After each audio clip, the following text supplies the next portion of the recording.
Olá, boa noite. Papa Leão XIV expressa profunda tristeza após terremoto na Colômbia. Na mensagem para o Dia Mundial da Paz de 2027, o Pontífice reforça apelo por tecnologia a serviço da vida. 11 de agosto, dia da padroeira da televisão. As homenagens a Santa Clara no ano do Jubileu Franciscano. Celebração motiva a exposição inédita da relíquia de São Francisco em Santuário do interior de São Paulo. E Canção Nova celebra a memória litúrgica de Santa Clara com programação especial. Espírito Santo recebe primeira edição do Fórum da Região Sudeste para o Turismo Religioso. Eleições 2026. Solicitação para o voto em trânsito pode ser feita até 20 de agosto. Proposta que prevê o fim da escala 6x1 pode avançar no Senado. Anvisa derruba medidas que proibiam a venda e a divulgação de medicamentos em plataformas digitais. Reportagem especial revela características artísticas e culturais da cidade de Viena. Este é o jornalismo a serviço da vida e da esperança. Está começando o Canção Nova Notícias.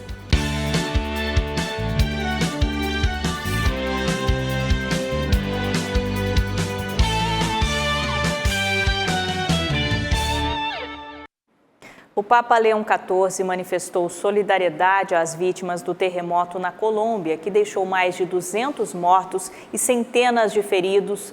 Em meio à tragédia, a Igreja mobiliza ajuda e pede união. Hoje também o Vaticano anunciou o tema do Dia Mundial da Paz de 2027, com um apelo à responsabilidade humana. Com um olhar de proximidade, o Papa Leão se manifestou quanto à tragédia que atingiu ontem a Colômbia. Em telegrama enviado à igreja local, o pontífice expressou profunda tristeza e garantiu orações pelos mortos e pela recuperação dos atingidos.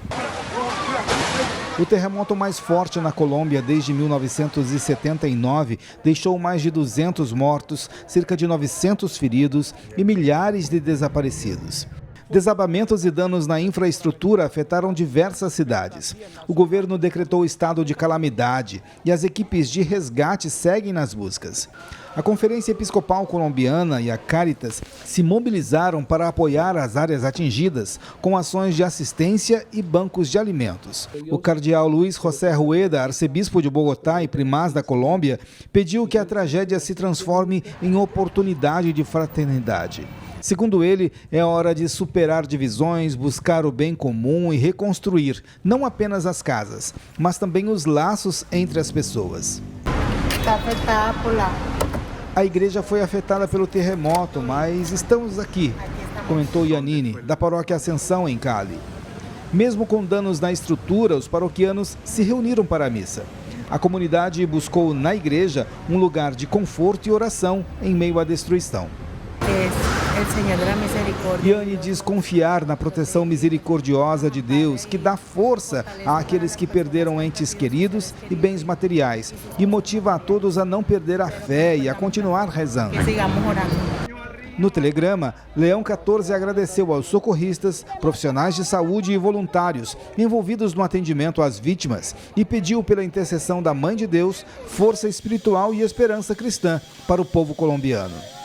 Enquanto o terremoto mostra o quanto a vida humana é frágil, a mensagem do Papa reforça um desafio mais amplo: construir uma cultura de paz e colocar a tecnologia a serviço da vida. E foi justamente esse o foco escolhido por Leão XIV para a próxima mensagem do Dia Mundial da Paz. O tema: desarmar a tecnologia, servir a paz, a política como responsabilidade preventiva, chama a atenção para o dever moral de quem toma decisões políticas e para a necessidade de colocar a dignidade humana no centro das escolhas. A edição de número 60 do Dia Mundial da Paz será celebrada em 1º de janeiro do ano que vem, data que mais uma vez coloca no centro do debate o desafio de proteger a vida, superar as divisões e construir a paz. Começou hoje em Vitória, no Espírito Santo, o primeiro Fórum da região Sudeste de Turismo Religioso, com o tema Peregrinos e Destinos, a força da espiritualidade no turismo do Sudeste. O encontro valoriza a unidade e o diálogo como fonte de progresso para o segmento. leigos, líderes religiosos, poder público e empreendedores. Pessoas que vieram de Minas Gerais, São Paulo, Rio de Janeiro e se somam aos anfitriões, os capixabas, para discutir como alavancar o setor na região sudeste. O que é o turismo religioso, quais são as oportunidades, o que a fé e a espiritualidade pode, de fato, conectar com o turismo. É um momento de grande aprendizado e a pauta desse evento é essa discussão. Entre palestras e rodas de conversa, os debates orientam caminhos a serem seguidos diante dos obstáculos e desafios enfrentados. Falta roteiros religiosos, falta também que os santuários criem mais atrativos, não só santuários, mas outras religiões criem mais atrativos dentro dela. Essa criação de roteiros internos de visitação é necessária para que realmente o turista ele possa ter essa fidelidade de voltar, mas também o acolhimento, né? Um dos temas centrais do primeiro dia de encontro foi o papel da pastoral do turismo. A iniciativa contribui para a estruturação do setor e, ao mesmo tempo, abre novos caminhos para a evangelização. Em seu discurso, Dom Ângelo Mesari, arcebispo de Vitória, anunciou a criação da pastoral na arquidiocese. Por isso, uma pastoral permite a articulação, a coordenação e a animação também, não só interna na igreja, mas, sobretudo, com todas aquelas forças sociais, culturais, institucionais que promovem o turismo. Turismo que também ganha dimensões de encontro pessoal com Cristo e fortalece a fé. Aquilo que o turista religioso vive é algo muito próprio. É a experiência de estar em um santuário, de participar de uma missa, de se ajoelhar diante de um sacrário, de uma imagem de um santo de devoção e ali apresentar a vida, apresentar suas dores, apresentar sua alegria. Então, o turismo religioso ele precisa proporcionar esses ambientes, mas a experiência ela é muito particular. Até quinta-feira, essa integração continua, consolidando o Sudeste como uma das principais referências em turismo religioso no país. Pela primeira vez, a relíquia de São Francisco de Assis deixou a capital paulista para a veneração em 2 santuários do interior do estado. A peregrinação acontece em razão dos 800 anos da morte do fundador da Ordem Franciscana. Emerson Tersigni está no Santuário de Frei Galvão, em Guaratinguetá, neste momento, e traz os detalhes. Boa noite, Emerson.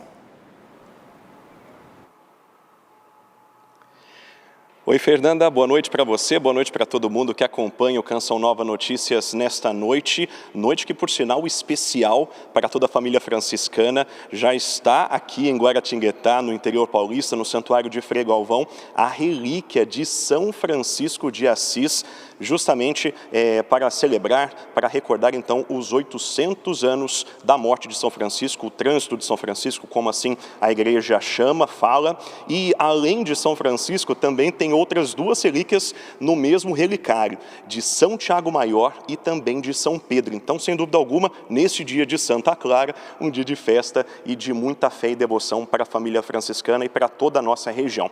Para a gente falar mais a respeito deste assunto, eu vou conversar agora aqui com o Frei Tiago. Frei, obrigado por aceitar o nosso convite, seja muito bem-vindo ao Canção Nova Notícias. Qual a programação que os senhores estão preparando para esta semana, que será de fato muito intensa? Boa noite.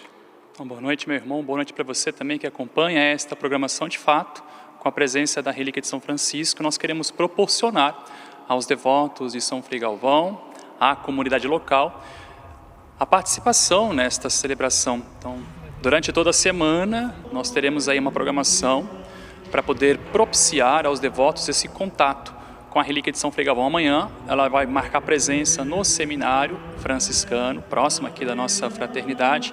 Na quinta-feira, durante todo o dia, então os devotos que passarem por esse santuário poderão também ter este contato mais próximo com a relíquia de 1º grau de São Francisco de Assis.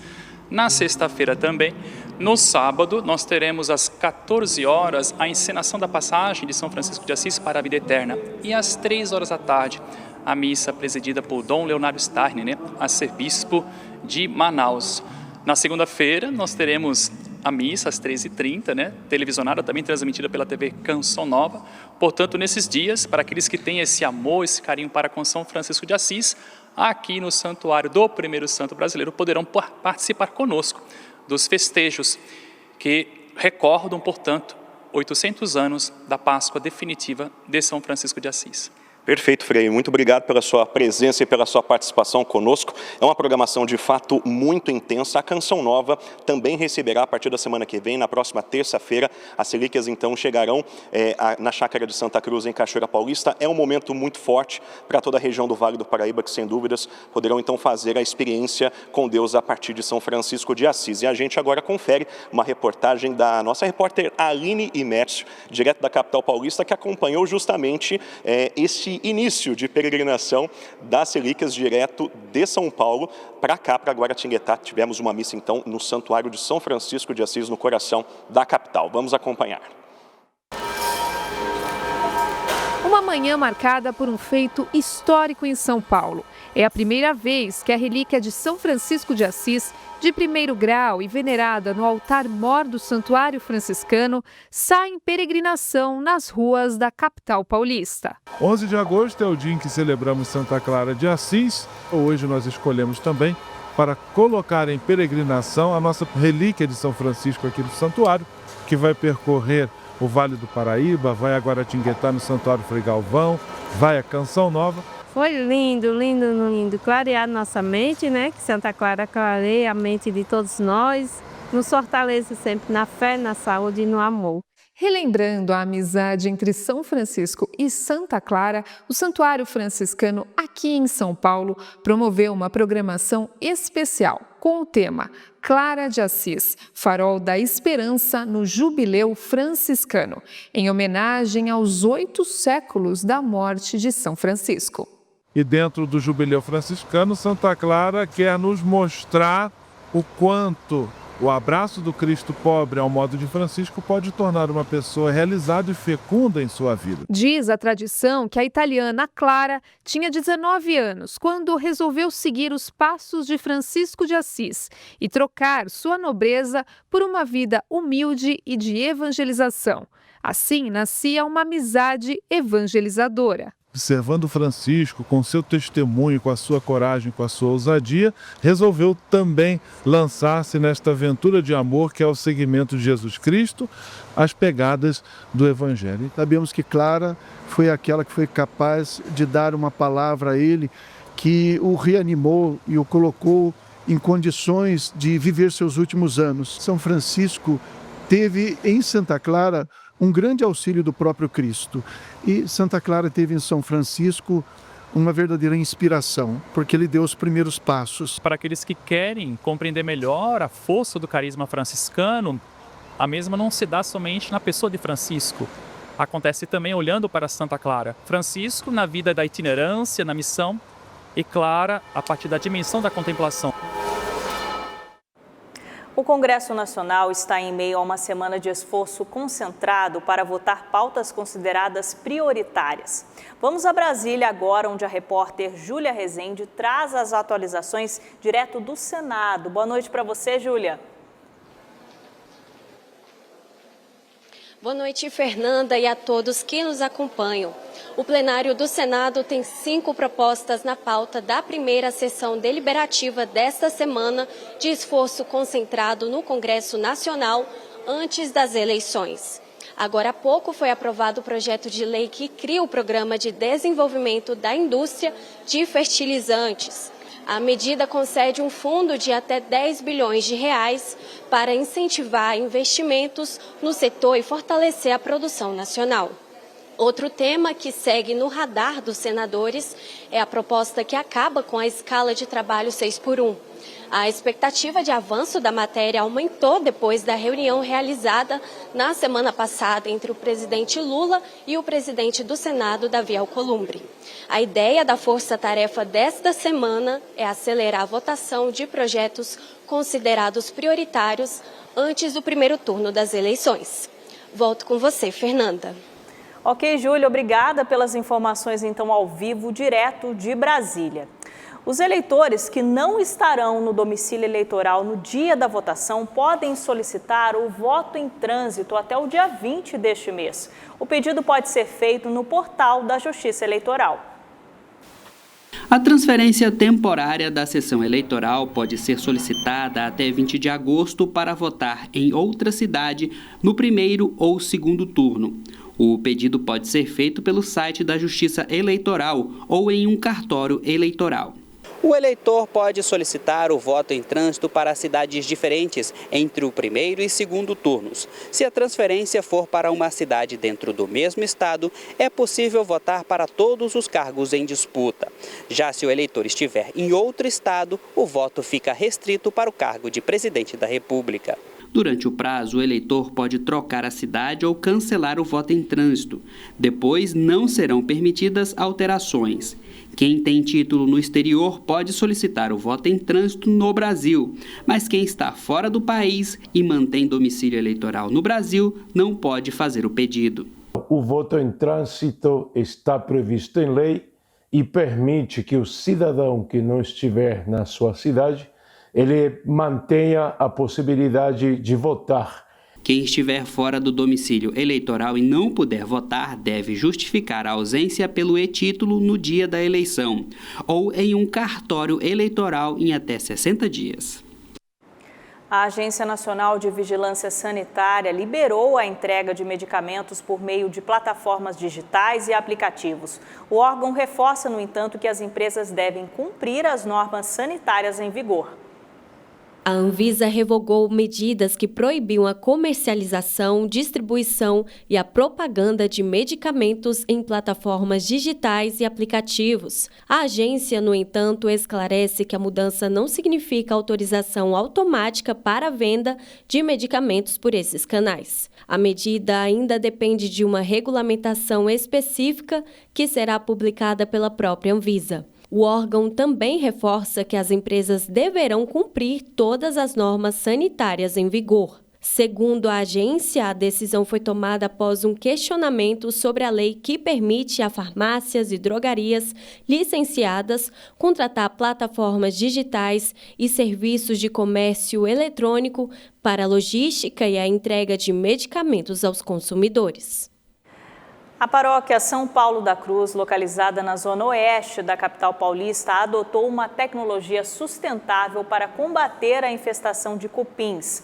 O método controla a praga sem a necessidade de utilizar substâncias químicas. Quem passa pela paróquia São Paulo da Cruz, na capital paulista, não imagina a batalha invisível e silenciosa que vinha sendo travada por aqui. A cúpula do templo, conhecido como Igreja do Calvário, estava tomada por cupins. Uma solução sustentável e altamente tecnológica foi estabelecida para conter a infestação: a descupinização térmica. A gente fez um fechamento e isolamento térmico da parte de trás e aí aquecemos toda a cúpula e depois medimos a temperatura por termografia aqui do lado de dentro. Depois de meses de estudo e preparação, o trabalho durou em torno de 4 dias, um método que usa calor controlado para não agredir o meio ambiente. A gente não usa inseticidas, nenhum produto químico e também não depende de um líquido para aplicar o calor. Mais do que restaurar um edifício, esse trabalho preserva a fé, a memória e a identidade da comunidade. É uma forma de garantir que este importante marco arquitetônico da Zona Oeste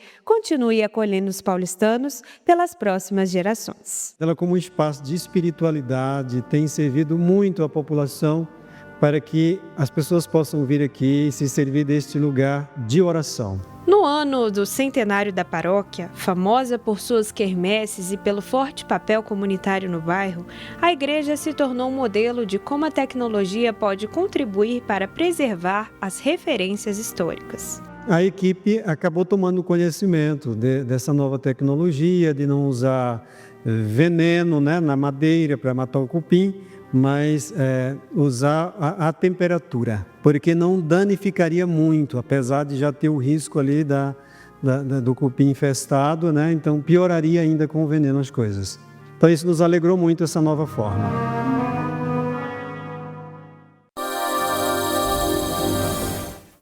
Ótima noite para você. Vamos então saber como fica o tempo amanhã em boa parte do país? A gente continua com aquele sistema de alta pressão que eu costumo chamar aqui de ventilador, porque ele está empurrando ainda mais umidade para São Paulo e para o Rio de Janeiro.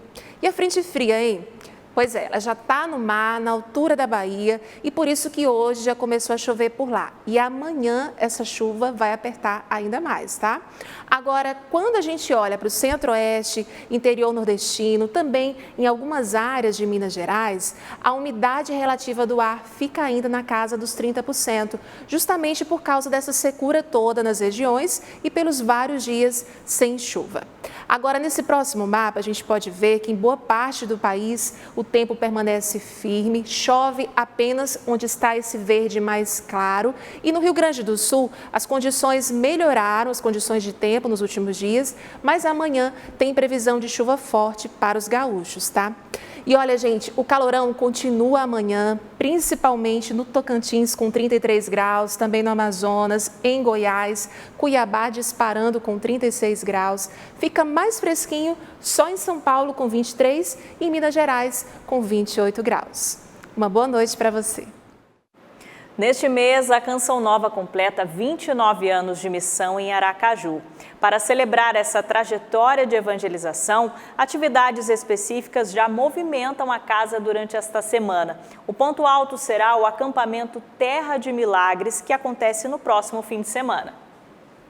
Os preparativos seguem a todo vapor. O evento conta com momentos de oração, celebrações, pregações e principalmente a participação dos aracajuanos e dos grupos locais. Estamos vivendo essa semana muito especial com momentos ao vivo na TV local, o Texto da Misericórdia rezado com as pessoas, os programas que nós temos na nossa grade local com a presença das pessoas aqui e também momentos de partilha, de pregação, de oração durante toda essa semana que irá culminar no grande encontro no final de semana que é o Terra de Milagres com as presenças do Padre Zanduná, Padre Cleidimar Moreira e toda a comunidade de Canção Nova de Aracaju. Para o acampamento de oração que começa na próxima sexta-feira, a expectativa é receber não apenas os sergipanos, mas também caravanas de outros estados, como em edições anteriores do Terra de Milagres. Um grande momento de gratidão e renovação da fé.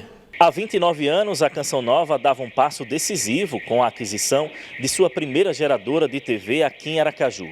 Quase 3 décadas depois, este espaço continua sendo utilizado para evangelizar através da televisão e também para acolher quem chega em busca de oração. Essa missão ela é importante porque o Padre Jonas sempre diz, é terra de milagres.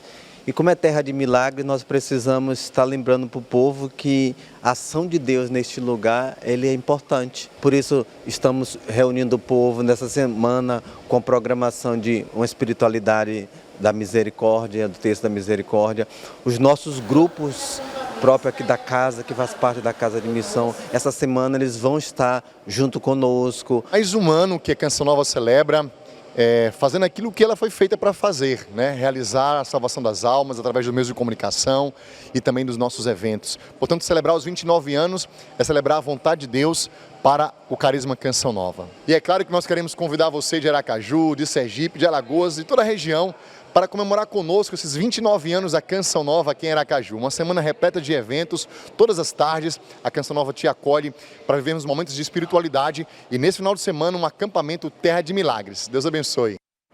A igreja celebra hoje a memória litúrgica de Santa Clara, padroeira da televisão e das comunicações. A Canção Nova comemorou com uma programação diferente no Santuário do Pai das Misericórdias e nas instalações da TV. Equipe da TV Canção Nova presente na missa das 7 da manhã no Santuário do Pai das Misericórdias. Dia de fazer memória a Santa Clara de Assis. Santa Clara, de fato, viveu intensamente o Evangelho, tendo em vista o testemunho de São Francisco de Assis. Ela abandonou tudo para seguir Cristo pobre. Frei Bernardo lembra de aspectos da espiritualidade de Santa Clara. Humildade, o amor, caridade. Tive essa caridade para os pobres e ajudava aos leprosos. E essa caridade nasce nela da adoração do Santíssimo. Santa Clara é a padroeira da televisão e também a patrona da TV Canção Nova. A intercessão da Santa de Assis é recorrida na emissora desde o início. Inclusive, deu a este estúdio o nome da santa religiosa italiana, que viveu com radicalidade o Evangelho. A TV Canção Nova é esse instrumento de esperança. O Padre Jonas Abib já dizia, nós não fazemos televisão, nós evangelizamos pela televisão. Uma data de bênção e entronização da imagem de Santa Clara no anexo da TV Canção Nova. Quando o Papa Pio XII decretou Santa Clara como patrona da televisão, ele deixou muito claro que Santa Clara seria a patrona da televisão por causa de duas coisas: para propagar a verdade e as virtudes. Então a TV Canção Nova, ao olhar a imagem de Santa Clara aqui no anexo, recorda que nós temos um compromisso com Cristo, um compromisso com a verdade e com a virtude. Um gesto de grande valor para toda a equipe da TV Canção Nova. O Padre Jonas, ele teve a possibilidade de visitar a cela de Santa Clara, e nessa visita que o Padre Jonas fez, ele fez um pedido muito simbólico, mas muito profundo, né? Que Santa Clara nos ajudasse para que a TV Canção Nova viesse a existir. São 21 anos de dedicação ao sistema de comunicação que tem Santa Clara como padroeira. Joana de Fátima é uma daquelas pessoas realizadas por trabalhar na TV Canção Nova. Ganhar vida numa emissora que leva Deus, que leva a evangelização, que faz bem para as pessoas, é uma graça. Adriana Pereira é responsável pelo sistema Canção Nova de comunicação. E nessa festa de Santa Clara celebra com os que ajudam a escrever as belas páginas dessa história de evangelização. Nós temos uma missão. E a nossa missão passa pela nossa oração, pela nossa entrega, pela nossa disposição de viver o Evangelho e anunciá-lo.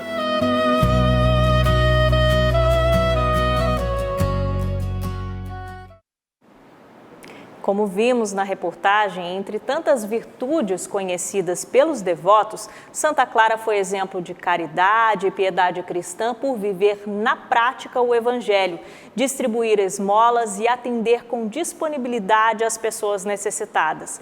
Ela foi quem soube fazer tudo com espontaneidade, carinho e respeito, como demonstração de seu sincero amor a Deus. Chegou o momento de agradecer a você pelos 29% alcançados na campanha do projeto Dai-me Almas de agosto. A Canção Nova conta com você para chegarmos juntos aos 100% novamente. Doe pelo Pix, se puder, com a chave pix.doação@cançãonova.com, e muito obrigada por seu comprometimento com esta obra. Na segunda reportagem da série Europa, Memória e Sentido, nossa equipe percorreu a cidade de Viena para descobrir como a capital da Áustria se tornou um dos maiores centros de arte, história e cultura do mundo. Acompanhe.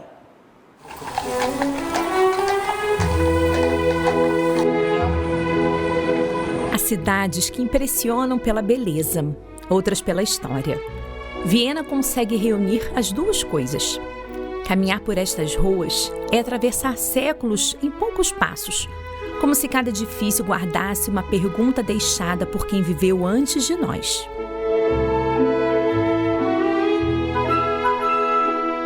Foi aqui que Mozart compôs parte da sua obra. Beethoven escreveu algumas das mais importantes sinfonias da história. Gustav Klimt transformou a pintura numa celebração da beleza. Sigmund Freud abriu caminhos para compreender a mente humana. E Viktor Frankl mostrou que, mesmo diante do sofrimento, o homem continua capaz de encontrar um sentido para viver. São respostas diferentes para uma mesma inquietação que acompanha o ser humano. Estamos no coração político e cultural de Viena, onde edifícios como o Parlamento, a Prefeitura e o Teatro Nacional mostram a força de uma cidade que foi durante séculos um dos centros mais influentes da Europa. Aqui surge uma pergunta simples e decisiva. Como Viena reuniu nomes como Mozart, Beethoven, Klimt, Freud e Viktor Frankl? Talvez esta cidade revele algo muito maior do que a sua história. A busca constante do ser humano por sentido, arte, razão, fé e experiência de vida. Durante séculos, Viena foi a capital do Império dos Habsburgo. O esplendor do Palácio de Schönbrunn, residência de verão da família imperial, e do Hofburg, centro do poder político durante centenas de anos, recorda uma época em que a cidade influenciava grande parte da Europa. Foi também neste ambiente que viveu a imperatriz Isabel de Áustria, a célebre Sissi, cuja história continua a despertar fascínio muito para além das fronteiras austríacas. No Palácio Belvedere, a arte de Gustav Klimt continua a atrair milhares de visitantes. O famoso beijo tornou-se um símbolo universal do amor, mas lembra igualmente que a arte nasce da tentativa humana de expressar aquilo que nem sempre consegue ser dito por palavras. No século XX, enquanto Freud procurava compreender os conflitos do inconsciente, Frankl faria uma proposta diferente. Sem negar o sofrimento humano, mostrou que a pergunta decisiva não é apenas por quê, mas, sobretudo, para quê. Talvez não seja coincidência que ambos tenham vivido nesta cidade. Viena tornou-se um dos lugares onde a humanidade procurou compreender não apenas como vive, mas também por que vive. Num continente frequentemente descrito como secularizado, a herança cristã continua escrita nas pedras das cidades. A Catedral de Santo Estevão atravessou guerras, incêndios e mudanças políticas. Continua no centro de Viena como muito mais do que um monumento. É memória de uma Europa construída também pela fé, assim como a Igreja Votiva e tantas outras. Símbolos da fé que inspirou artistas, músicos e pensadores ao longo de séculos. Na capital austríaca, a música, tão eloquente na Ópera de Viena, dialoga com a filosofia e psicologia. A beleza encontra a história, a razão encontra a fé, porque a memória preserva o passado, mas é o sentido que ilumina o presente.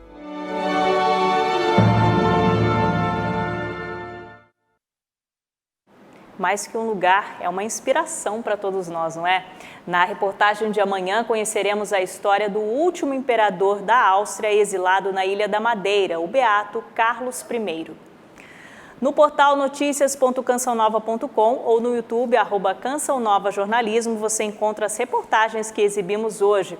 Assista daqui a pouco, a partir das 8 horas, a programação da Festa do Peão de Piracicaba com o show do Beato, com o show do Frei Gilson, até às 10 da noite.